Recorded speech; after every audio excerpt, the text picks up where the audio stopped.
Yeah, mga kabatchoy, nakagawa na naman tayo ng isang vlog, which is, ito yung bagong vlog ko ngayon about sa makeup look kasi it was being suggested ng aking mga subscriber and then ng isa kong friend which is si Benedict Brondo Anagdon, and this video is being inspired by my favorite vlogger slash makeup artist. Siya is Leti Sha. Siya yung nag-inspired sa akin, and then at the same time, maganda kasi yung mga content niya, which is siguro kung kaya ko lang naman i-try, which is yung manggaya ng mga face using makeup. Kaso hindi ako masyadong ganun kagaling kay Leti Sha, pero I am trying my best. So, see you in my next vlog. So, thank you for watching, guys. Bye.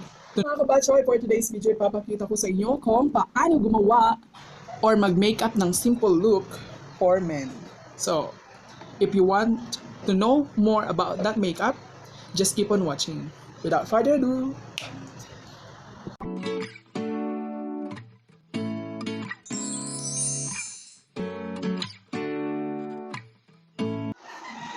sa mga kabatchoy, welcome back to my YouTube channel. Okay, so for today's video, isasama ko kayo sa first ever makeup vlog ko kasi ito yung mga suggest nila since marunong naman ako mag-makeup, why not to try this content. So, ito na nga. And also it was being suggested by one of my friends which is Benedict Brondo Anagdon. So, shout out talaga sa kanya. And then, it is being inspired of my favorite vlogger slash makeup artist, Leti Sha. So ayan, without further ado, let's do this. So ayan, so for today's video, guys, I'm gonna show you the simple makeup look which is parati siyang ginagawa ko sa mga naging clients ko. So ayan, magsisimula na tayo. Okay. So yan, kasi yung peg natin ngayon sa makeup look is medyo pang boy muna. So yan, how's my new haircut? So yan, hindi muna ako mag-ahit ng kilay kasi matagal ko na itong pinapakapal. So look for, ano na lang, makeup look for, simple makeup look for men. So ayan, sisimple na tayo sa base. So parating ginagawa ko is ito yung ginagamit ko parehas. Pinag-mix ko lang to para makuha ko yung tamang skin tone ko. So, okay, magsisimula tayo. Just a little bit with full cover foundation, lightweight, velvet skin from Ashley. Ito yung una. And then yung pangalawa, ayan, marami po kaming alaga. May pusa, may manok. Sorry for that. So yan, ito, Fit Me foundation from Maybelline. It is matte poreless foundation. I-mix natin siya dito. My God! I-mix natin siya para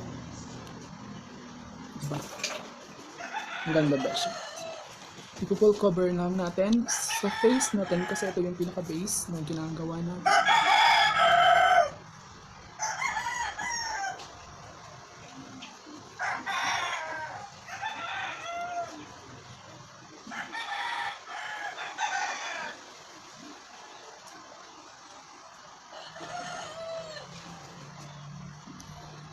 Joke lang. Yan guys, pasensya kasi marami mga manok dyan sa gilid. Kung gusto nyo na lang bumili. Char. At ayun pa yung isa.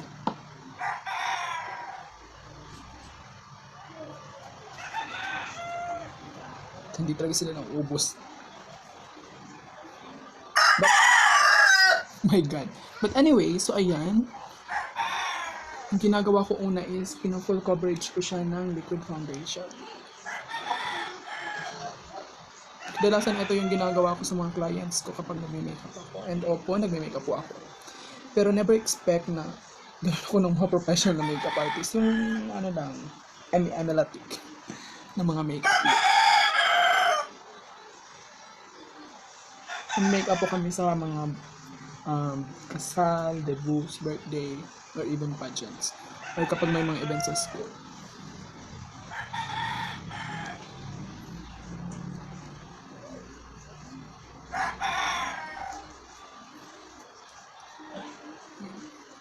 Sama natin yung leeg natin para pantay siya.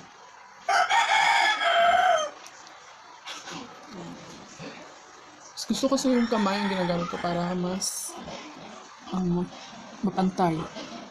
Kumbaga yung kapit ng foundation. And then after that, pupush or linisin na lang natin ng ating sponge. So, ayan.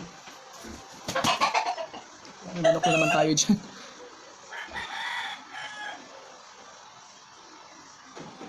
Simple makeup look. For men tayo yun.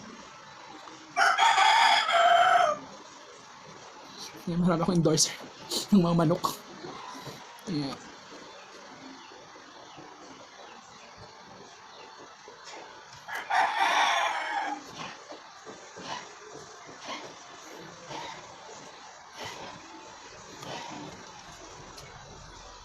And then after this, maglalagay ako ng kaunting illuminator, which is yung pang highlights. Pinipili ko lang yung area kung saan ko gustong i-highlight sa tono. And then, from Ashley, concealer din to. Conceal ko lang dito ang konti sa may mata.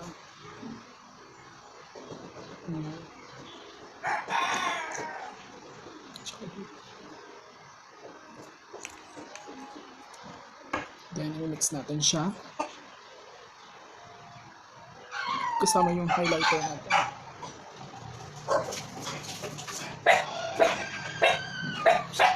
So, ayan. After natin ma-mix,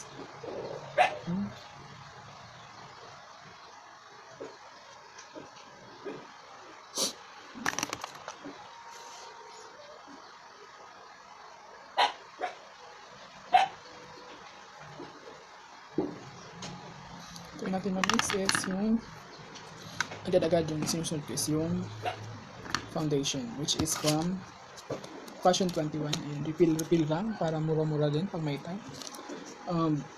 Shades number 3, which is 2-way cake foundation with papaya extract. So ito yung ginagamit.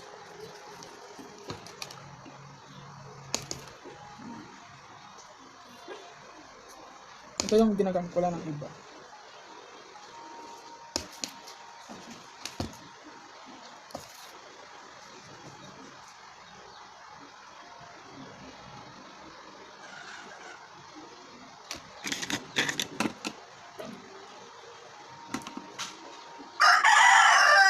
Ayun na naman yung mga manok.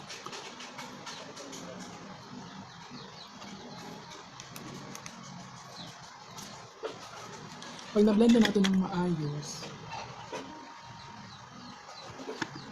gamit tayo ng kaunting loose powder para i-bake yung sa may part ng ano natin. And then, ang purpose ko rin ito is kapag naka-eyeshadow daw, parang hindi masyado ano din sila. Islang natin siya for 5 minutes. Since simple naman ngayon, hindi ako gumagamit ngayon ng contour.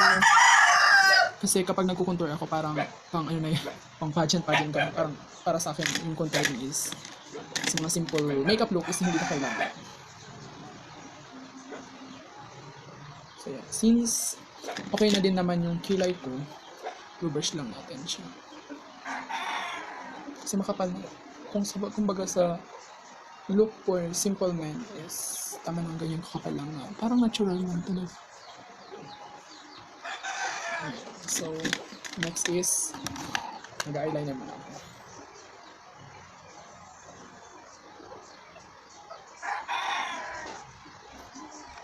Para magkaroon ng magandang eyes si baby boy.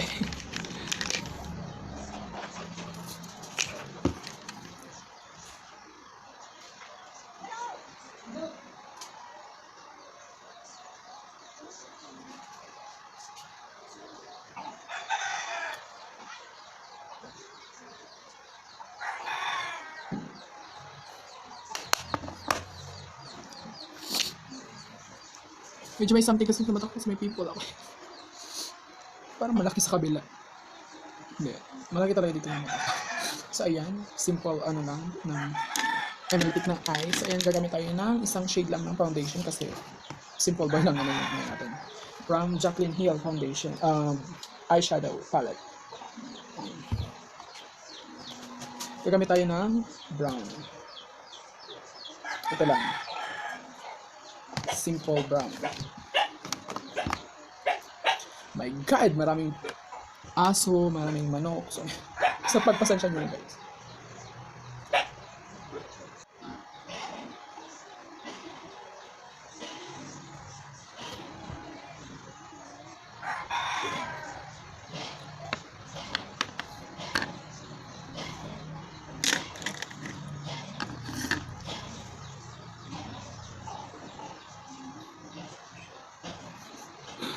Baka matalo pa natin yung girl natin. Simple, simple, simple. Next is for nose line. Wala akong masyadong... ito na lang yung ginagamit ko pag nose line. Shade nito. Gusto ko kasi ito. Compare sa iba. Ito yung ginagamit ko parati.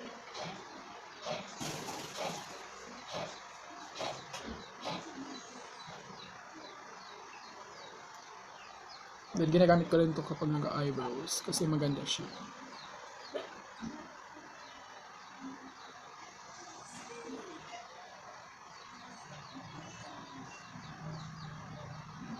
Cause I'm a Barbie girl in a Barbie world. It's plastic. So, pwede naman kayo mag-comment kung ano ba yung kailangan kong i-ayusin or kung may kailangan pa ba akong tutunan. Comment lang po kayo. Kasi hindi naman po ako ang perfect na makeup artist talaga. Yung magaling ba? Yung tama lang. Marunong lang.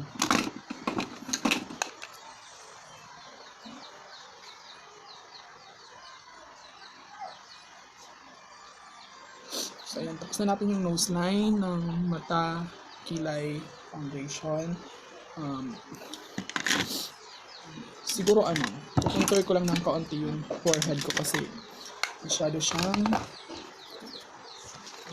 mix na lang ako dito sa eyeshadow from Jaclyn Hill palette para hindi masyado ako para medyo lumiit-liit naman yung mukha.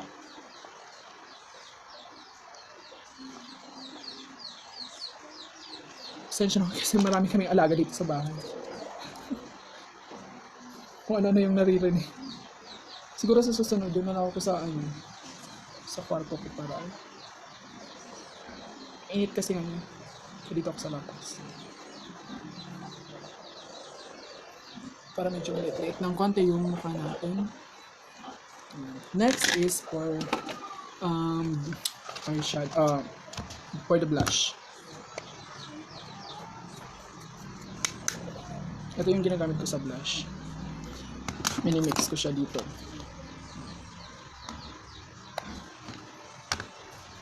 Since lalaki naman yung peg natin ngayon, very low pa. Parang wala.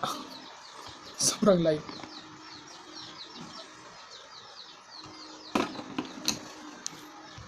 Minimix ulit ako dito. Para kahit meron din.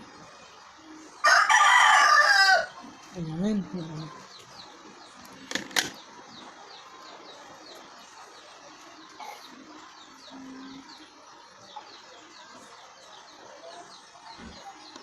So, ayan. May manok na naman po tayo. So, ayan. Ito yung pinaka-simple kong gawa. So, kaunting lip gloss lang.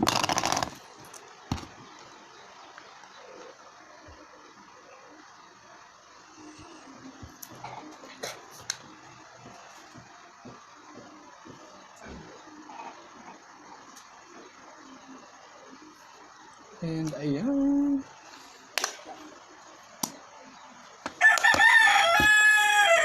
At ayan, may another manok na naman tayo. So, maglagay tayo ng konting mascara lang. Para yung eyelash natin is mas kumapal at kumanda. Ano ba yan? Hindi ako masyado talkative ngayon guys. So, suggest na lang kayo basta kung anong gusto nyo i-improve ko sa aking makeup.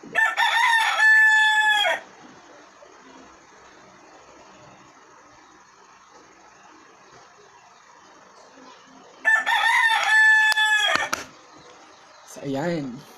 So, ganyan lang yung simple makeup look ko. Kapag nag-makeup. So, that's it. How do you like it, guys? Comment na lang kayo kung nagustuhan nyo yung... So, ganyan lang. So, ayan mga kabachoy. Thank you for watching. So, ayan yung aking simple makeup look. Ayan. As you can see, very light lang tayo ngayon. So, ayan. Free to judge, free to comment, or kahit suggestion nyo, babasahin ko yan lahat. Kasi, kaya pinakita ko sa inyo to, yung vlog na to, kasi gusto kong ipakita na, gusto ko ipakita na kung may magko-comment, kung may mali akong ginawa, or may magsasuggest kung ano pa ang dapat kong i-improve dito. So, ayan. Para sa next makeup vlog ko is, maganda na and then, well prepared na ako. Kasi parang nakakaya naman yung sa kalingkingan ng idol kong si Leti Sha naman, tapos parang ganito lang. So, parang ano ba?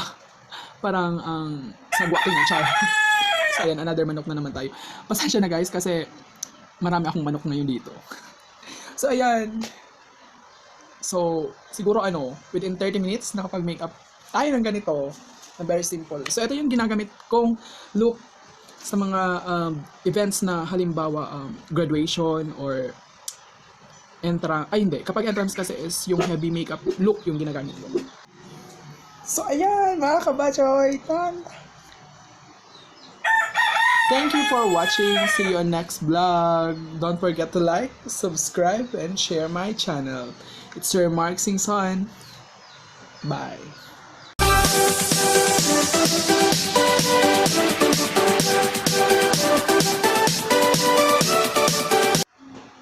So, and guys, nakapag-makeup din tayo ulit. Yan. This is the very simple look na gusto ko ipakita sa inyo. So, if you want to watch this, just keep on watching at this video.